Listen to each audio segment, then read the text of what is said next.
빠숑의 세상 답사기. 안녕하세요, 빠숑입니다.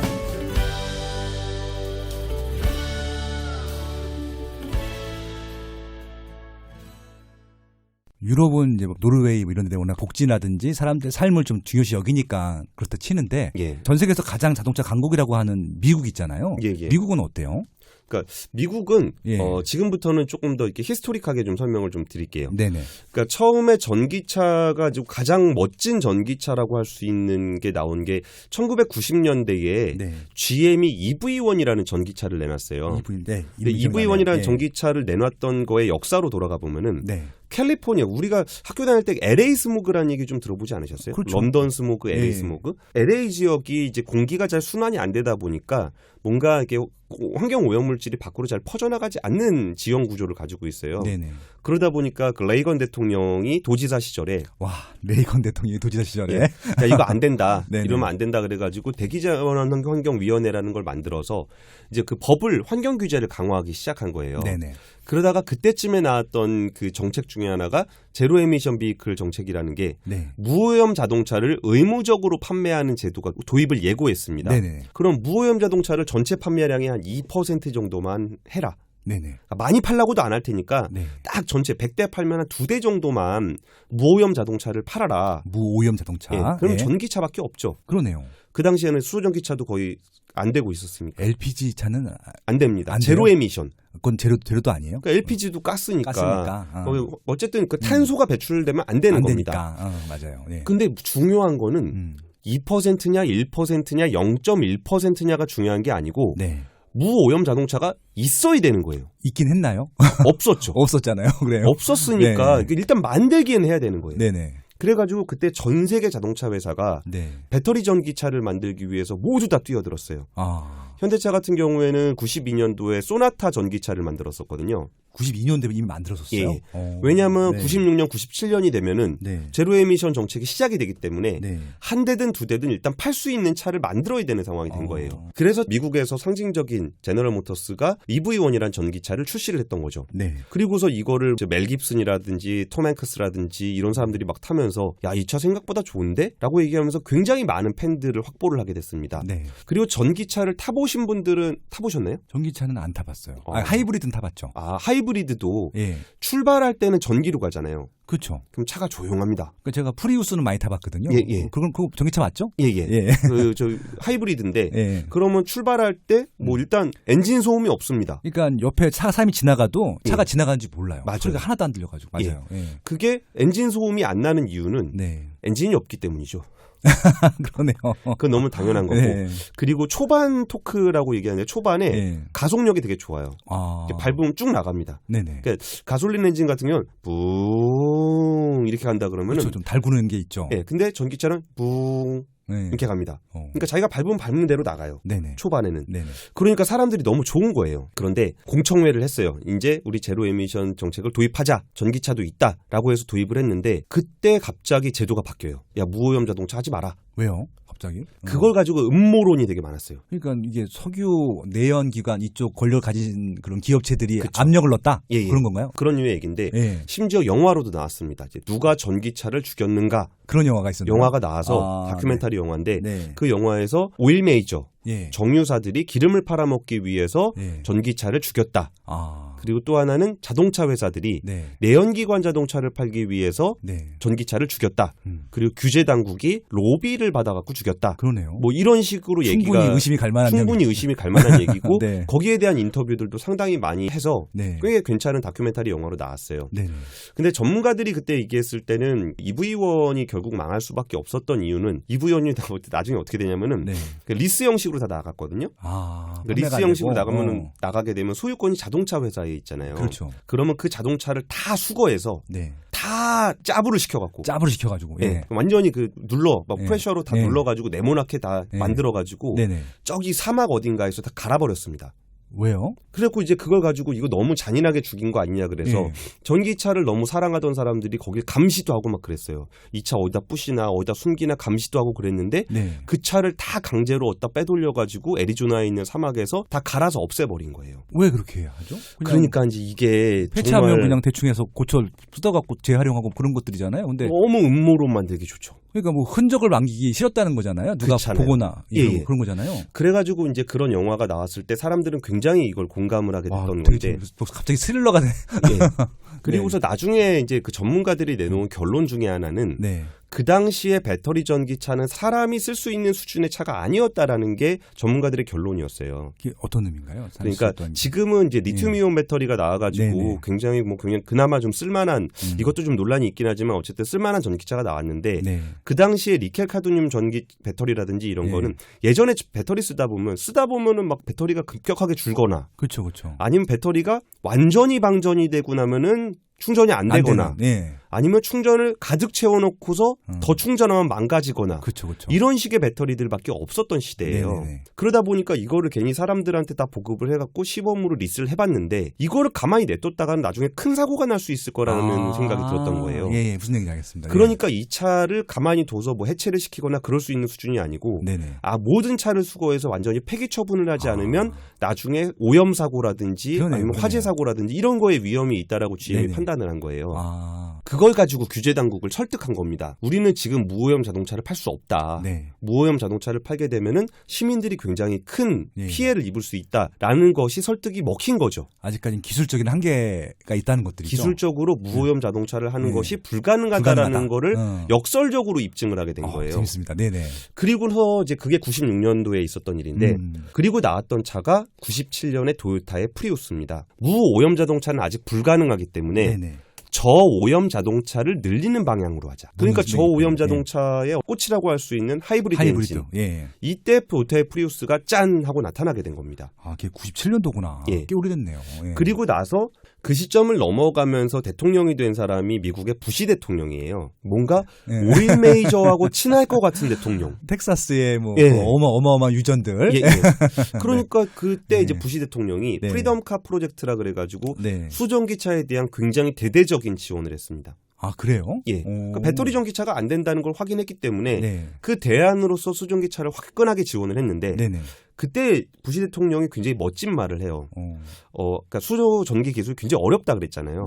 오늘 태어난 아이가 운전면허를 따서 처음 사는 차는 수소전기차가 되도록 하겠다. 아주 데드라인을 정해준 거네요. 그러니까 뭔가 되게 멋진 프레임을 만들어서 지금 이 기술이 좀 힘들고 불가능하겠지만 우리의 아이들이 성장해서 성인이 될 한 20살 정도 시점이 됐을 때는 이 차가 완성되고 대중화될 수 있도록 적극적으로 지원하겠다는 메시지를 전달을 한 거예요. 멋있네요. 그렇죠. 그리고서 수전기차에 대한 연구가 본격적으로 진행이 되면서 미국을 중심으로 굉장히 이제 수전기차 연구가 진행이 많이 됐습니다. 미국으로 연구가 됐었군요. 저는 거기는 휘발유만 하는 줄 알았어요. 그리고서 이제 이 차가 다시 수면 안으로 들어가게 된 거는 부시 대통령 하면은 뭔가 좀 우리 좀 까름칙한 그런 게 좀 있잖아요. 미국의 빛나던 사건 있잖아요. 그거 2001년도에 뭔가 극우적이고 폭력적이고 뭔가 좀 그런 거 만드는 느낌이 좀 군산복합체라든지 오일 메이저를 중심으로 그런 얘기가 나올 것 같고 그래서 이제 그런 느낌으로 이제 정치를 계속 해 오다가 말기 부시 대통령 말기쯤 나왔던 영화가 아까 말씀드렸던 누가 수소전기차를 죽였냐라는 영화예요. 그러니까 약간 정치적 프레임도 없잖아 있는. 이거 유튜브로 볼 수 있나요? 이게 공식 영화니까 유튜브로 볼 수 있는지까지는 잘 모르겠어요. 알겠습니다. 우리 저작권을 소중하게 관리해야 되니까요. 일반인들 입장에서 보면은 적극적으로 동참을 하는 게 맞다고 생각을 하시는 건가요? 아니면 당연히 이렇게 해야 되는 것인 건가요? 참 어려운 얘기인데 이거를 이렇게 어떤 꽤 오랫동안 이쪽을 공부하셨던 교수님 말씀이 본인은 이제 프로젝트를 할 때 뭐 이거를 연구하다가 뭐 정 안 되겠다 싶으면 다른 연구도 할 수 있고 이러니까 그나마라도 지금 이 연구를 이어올 수 있는 건데 사업을 하시는 분들 입장에서는 이 한번 설비 투자가 들어가 버리면 이게 사업이 잘 안 됐을 때 뭐 이 길이 아닌가 배 그리고 바꿀 수 있는 게 아니잖아요. 그러다 보니까 이게 굉장히 자기도 이게 잘 언젠가는 될 거라는 생각은 가지고 있지만 이거를 지금 당장 사업을 하시겠다는 분한테 이걸 하라고 말씀을 드리기가 좀 어렵다는 거예요. 그럼 이제 우리가 동참을 한다는 건 어떤 의미냐라는 거에서 내가 이제 수소 사업을 좀 해볼까 해서 좀 투자를 좀 많이 한다거나 이렇게 하라고 말씀드리기가 좀 어려워요. 그리고 이제 자동차를 구매하겠다. 뭐 그 정도는 그냥 괜찮다는 생각이 좀 들어요. 지금 이 넥소 같은 경우는 지금 이 대기 주문자 어마어마하게 좀 많잖아요. 예. 거의 지금 이게 양적으로 많이 생산할 수가 없다 보니까. 예. 그래서 결국은 이제 이것들이 좋다라는 소문이 나게 되면 점점 더 많이 주문을 할 텐데. 예. 그럼 지금 좀 현대 자동차에서만 이 생산을 하고 있는데. 예. 예를 들어서 뭐 르노 삼성이라든지 GM이라든지 여기서도 지금 이런 공급 계획들이 있나요? 그러니까 이것도 그러면 이제 다른 자동차 회사들이 어떤 일을 하고 있느냐에 대한 이야기인데 예. 이거를 1960년대로 돌아가면 안 될 것 같고 예. 예, 그냥 그 최신 버전만 말씀을 드리면은 네. 그 다임러가 1960년대부터 네. 수소 연료인지를 했었는데 네. 그러니까 이게 다 그거예요. 그 닭이 먼저냐 달걀이 먼저냐 싸움인데 야 충전소가 있어야 차를 만들지. 그렇죠. 차가 있어야 충전소를 만들지. 예. 이거를 역사적으로 지금까지 반복하고 있어요. 50년 동안. 그러면서 다임러도 선뜻 먼저 양산을 하겠다는 건 굉장히 좀 무모한 계획이라고 아까 말씀드렸잖아요. 네. 이래서 그 F셀 이라는 그 자동차를 이미 만들었어요. 네. 그래갖고 수소와 배터리 전기차의 하이브리드 모델을 네. 이미 출시를 했고 네. 독일에서는 이제 올해부터 보급을 할 계획을 가지고 있습니다. 네. 하고 있을 거예요 이미. 네. 그래서 다임러는 이미 내놨고 네. GM 같은 경우는 아까 그 부침을 좀 겪으면서 양산까지는 못 갔는데 네. 기술적으로는 굉장히 우위의 원천 기술들을 가지고 있어요. 네. 그리고 2017년도에 그 콜로라도라고 픽업 트럭인데 네. 이거를 미국 국방부하고 같이 해서 수소 전기차로 가는 픽업 트럭을 군수용으로 제작한 게 있습니다. 네네네. 그러니까 하고 있어요. 그리고 도요타 같은 경우에는 2014년도 현대차보다 네네. 1년 뒤에 양산형 세단 미라이를 만들었는데 네. 이거의 차세대 모델을 내년에 2020년 도쿄올림픽에 맞춰서 출시할 계획입니다. 그러면은 현재로서 세계 최고의 수전기차는 넥소예요. 이거를 제가 감히 말씀드릴 수 있는 게 제가 뭐 현대차 빠다 이런 문제가 아니라 네네네. 원래 신형차가 좋아요. 그렇죠. 그러니까 2013년도에 투싼이 나오고 네. 2014년에 미라이가 나오고 네. 넥소는 2017년에 나왔어요. 근데 2017년에 나온 넥소가 네. 2014년도에 나온 미라이보다 안 좋으면 네. 안 되잖아요. 그렇죠.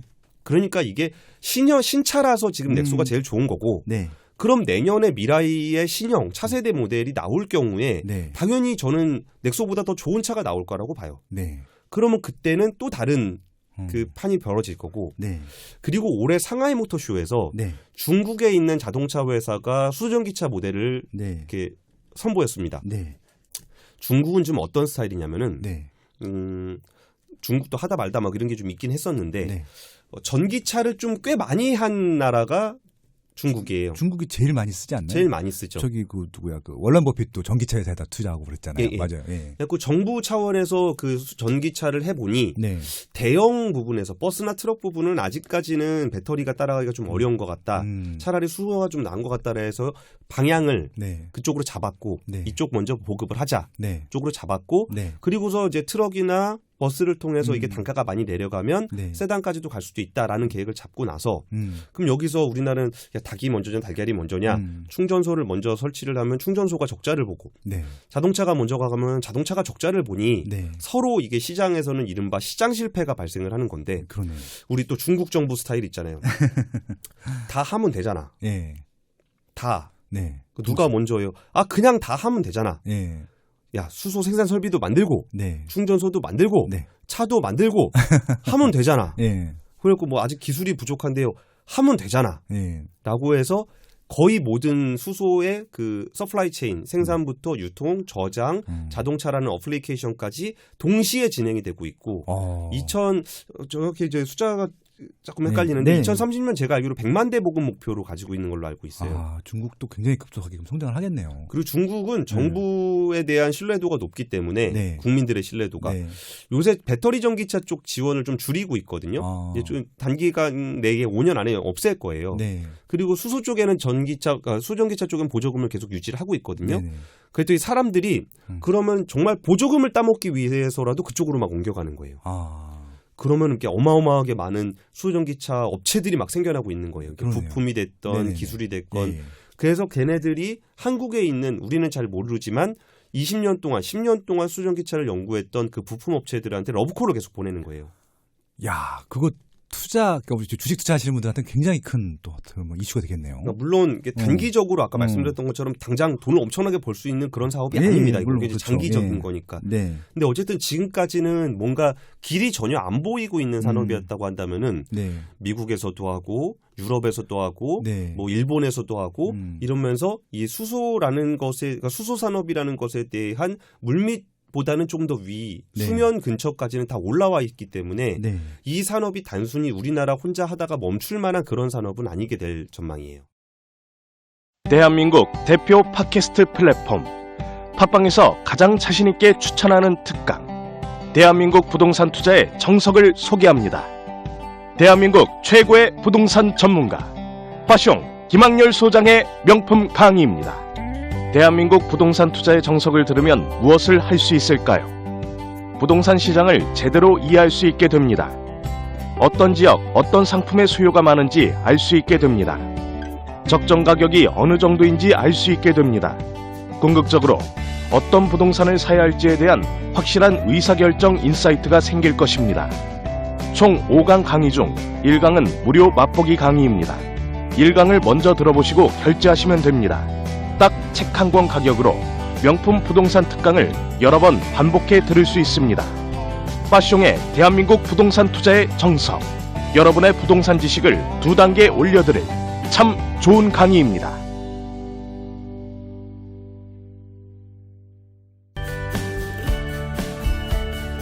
파숑의 세상 답사기. 안녕하세요, 파숑입니다.